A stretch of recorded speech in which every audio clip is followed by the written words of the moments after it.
Regex is a way to search and work with patterns in text, which basically means that we can search for stuff inside the text and find them. So if we start by finding something, we need to specify it by first adding r, which is row string, and then we add backslash and then the thing we are looking for. So if we are looking for the numbers inside the string, we should add d, which is for numbers. And then if we have a text like this, now when we run it, we should find only the numbers inside it. It would make our life easier because we don't have to write a for loop and to find anything inside the text and loop through it and make a lot of if statements. Especially if we have complex text. If we use a for loop, it's going to be really difficult. And if we remove the plus sign, we can see that we get the numbers. Each number by itself, we don't get them. We have preceding text after the number. We don't include them as a one number. And we can search for a word, a certain word inside the string. If we have, let's say, cat, and then we enter the same string again, and then we match it, and we can see that we get the cat and the start and end index of it in an object of match object.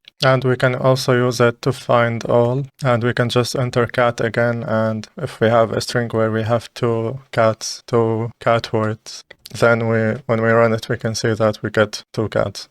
We found two cat words, and we can print them, and we can find them and access them. And we can substitute a word by writing the re.sub and then the word we want to substitute. Let's say if we have cat and we want to replace it with a dog, and then when we enter like cat food here, which is the string that we want to modify, and we want to replace cat with dog. And now when we run it, we can see that the program has replaced the word cat with dog. And those are the character classes. And we have the \d for digits, the \w for letters, numbers, and underscore, and \s for white space, and dot for any character. So if we use this one again, and we can write down re.findall, and then we enter row string and then w, and then we enter the string again. And if we add like 1 or 2 exclamation marks and then run it, we can see that it doesn't add them inside. So it ignores all those characters, but it includes the underscore. And we have the quantifiers, which specify how many characters we want to get inside a string,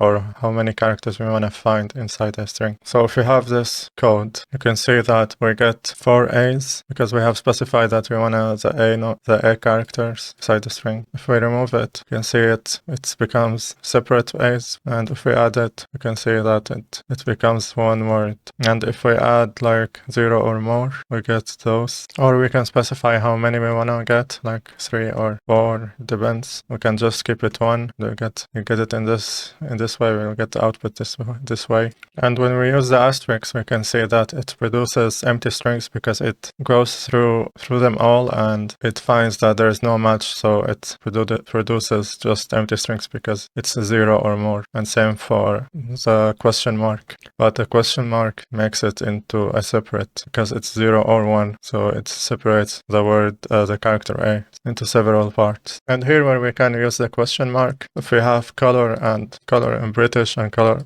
in English, I don't know which one is which, forgot. I assume this one is British and this one is American English. So if you have a word at the start of the string you want to find, you just write the caret and you write the word. And if you want to find the word at the end of the string, you write word and you write $, and you will get the word you wanna find. And if you write like foo and then add dot and then add $, you're gonna get the last one, which has a number in it. But if you didn't add that, you will not find it. And if we use the caret, we are going to find the first one. If you have like a numbered and then a word, and you write caret and then dot, you are going to find a word that is preceded by a number or any character behind it. It can be anything really except a new line. So if it is a new line, it's not going to find it. And now it found it. And to match a word at the start, we use the match function, which we can match some kind of text. Let's say one foo, and we enter the same string again. And we get the match here. You can see the start and end of the index in the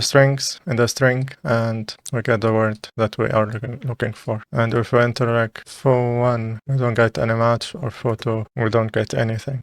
And if you know what the start of the word and the end of it, you can use a.b. And what that does is that it will look through the string inside and it will pick up the words that start with an A and end with an B, but they have just one character between them. So if I add 4 characters, AAB, it will find it, but it will clip one character of it. It doesn't matter how big it is, it will be 3 characters. And if you add like more dots, it will keep finding that character. Even if you change like to C, whatever is between them, it will only pick the length of it depending on how many dots between A and B. When you wanna find the vowels in a word, we enter the vowels in between square brackets and then we find it in a string. We will find that we have 3 vowels and everything else is self-explanatory. As you can see, it's not that difficult. If I enter any letter, we will find every letter inside. We will match it with any letter, but if we do it this way, we only get the lowercase letters. And if we do it this way, we will find only the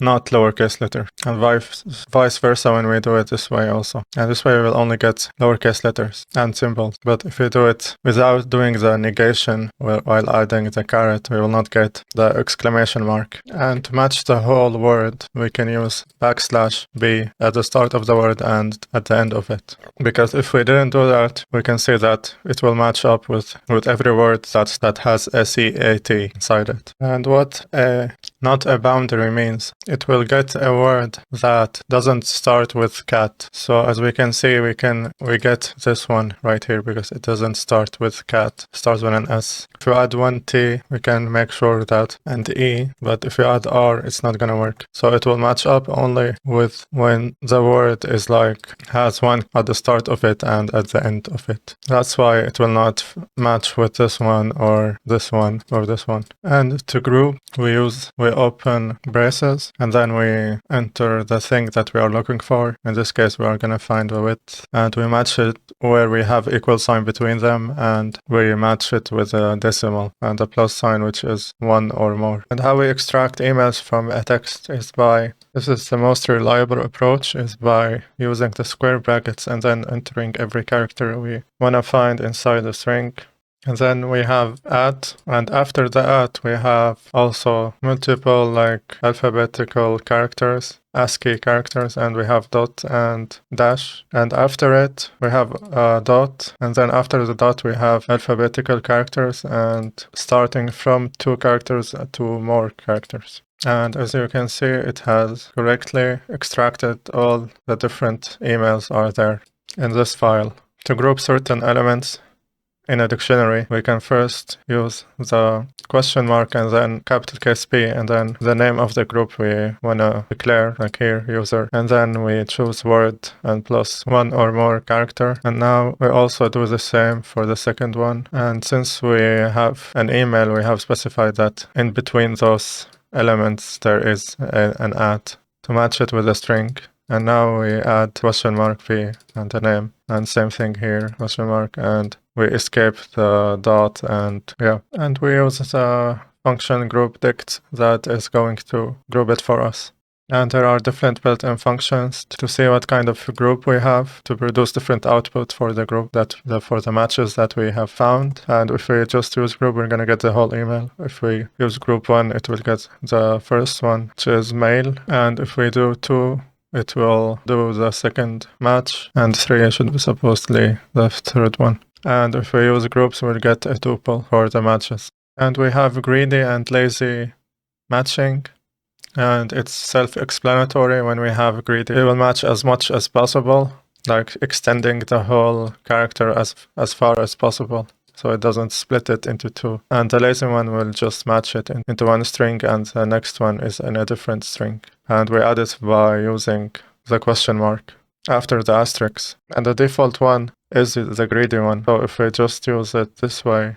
And we have the compile, where we use it to create a compile regex object that can be reused. It provides better performance when running the same pattern multiple times. And we have the split, where we have it already in strings and built-in functions for strings, and like here, .split. And here we can provide multiple separators, as we can see here, the semicolon and comma and divider, or I don't remember what's the name of it. When we provide it, it will split the string for us in this way into a list. And here we have one that is similar to the sub that substitutes a certain word with another. And here the difference is that what we are doing is matching it with white spaces and then removing all white spaces and replacing them with just one white space. And then we can get back from this function the result and the count, how many numbers of subs we have made. We have made it twice in here and in here, so we get 2 back. And the result is hello world again. And now we have the flags, which means that we can add like some certain flags to our function. When we find something, we can add flags, and then we can add something here.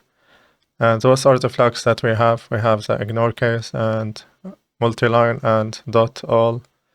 And here's the meaning of all of them, and the verbose and a. The ignore case insensitive, and here to match the start and end of each line. In this case, we are only matching the first line. We get 3 hellos. If we add a hello here, we're not gonna find anything. Just find the first words in each new line. And we have the S, which is .all, which matches new line. And this is how we use it for ignoring the case sensitivity. We use the flag re.i, which is ignore case, to match it with hello, and we find all of them ignoring the case. And this one, which is the S, which is .matches new lines. This one will match for us the new line included in the word. As you can see here, it's the \n, it's the new line symbol. And this one will match it for us, and it will show it up in the string, because usually it ignores it. This one allows writing multi-line readable regex with comments and spacing. So without it, we have to do it in a one-liner, like this way. We can't really add comments inside the string.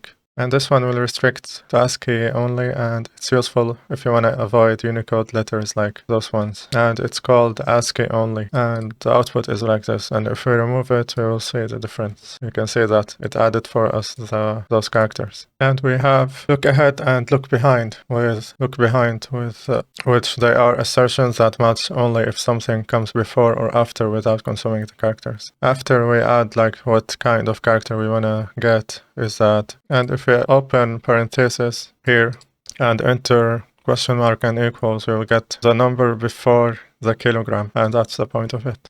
And here, if we want to get repeated characters, we will need to declare open parentheses and question mark and then colon and HA. And now we will find all the repeating characters inside the string, like this. And the output will be like this. And here, negative, look ahead, where we match a word if it's not followed by something. And it's self-explanatory, where we have it here, where we declare a word boundary, and then the word we want to get one or more character that is an ASCII character, and then we add question mark and exclamation mark, and then the word that is not supposed to follow it. And then we get like the word itself, which is test and card right, and we ignore those two because after them there is a test word.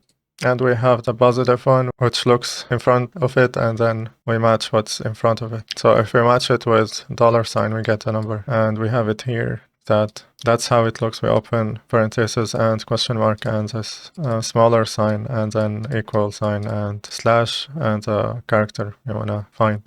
And we can change this one to something else and try it. If we change it to pounds, it will get the same result. And in this one, we do the opposite of that one, where we just find the numbers that are not preceded with euro sign. So we get 200 and 300. But we also get the 9 and 0. So to get the whole number, we should add a word boundary between the start of the number and the end of it. So we get a whole number instead of getting a number from the letter like here. 9 and 0. After the euro, we are ignoring 5, but we are including 0 and 9. So what this does, we are excluding them. And after excluding them, if we try it again, this is how it was before, and we are including 9 and 0. But if we added a boundary, we will get 200, 300.